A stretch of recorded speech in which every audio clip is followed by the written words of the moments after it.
د پاکستان دفاع وزیر ته د خواجه آصف غبرګون. درنو لیدونکو ستړي مه شئ. د ولسواکۍ د ملي امنیت پخوانی مشر د پاکستان د دفاع وزیر څرګندونو ته چې پاکستان یې پکې د ترهګرۍ قرباني بللې وه، په غبرګون کې لیکلي چې ستا په غاړه کې د ترهګرۍ هغه زنځیر پاتې دی چې تا د میډل په توګه پر غاړه کړی و.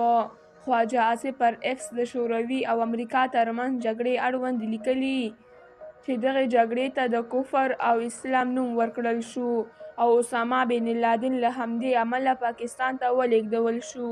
نوموړي همداراز پاکستان د ترهګرۍ قرباني یاده کړې او ویلي دي چې دغه هیواد یوازې پاتې شو. ښاغلي آصف لیکلي 3 لسیزې مو د لویدیځ لپاره ناوړه کارونه وکړل او ډیروي. نن هغه کسان چې موږ پر ترهګرۍ تورنوي باید موږ ته ووایي چې اسامه بن لادن چا پاکستان ته راوست، څوک یې په خوا کې وو. دا په رښتیا کې د شوروي ټولنې او امریکا ترمنځ جګړه وه او نوم یې جهاد و. د اسلام او کفر ترمنځ جګړې ته د اړولو لپاره د بن لادن په څېر وګړي پاکستان ته ولېږدول شول.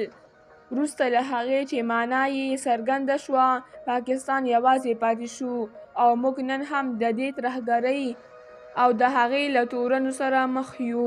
رحمت الله نبیل د نوموړي څرګندونو ته لیکلي ګرانه خواجه آصفه، نه قدرتونه ګټه درلوده او نه د خدای فضل پاتې شو. اوس ستا په غاړه کې د ترهګرۍ همغه زنځیر پاتې دی کوم چې به تا یو وخت د میډل په توګه اغوستی و.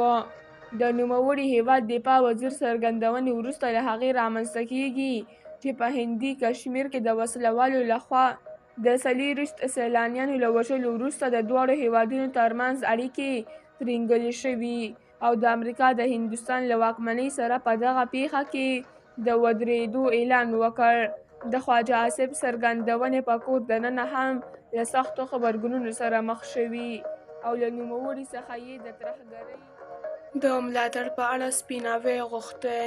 درنو لیدونکو له ملتیا مو مننه.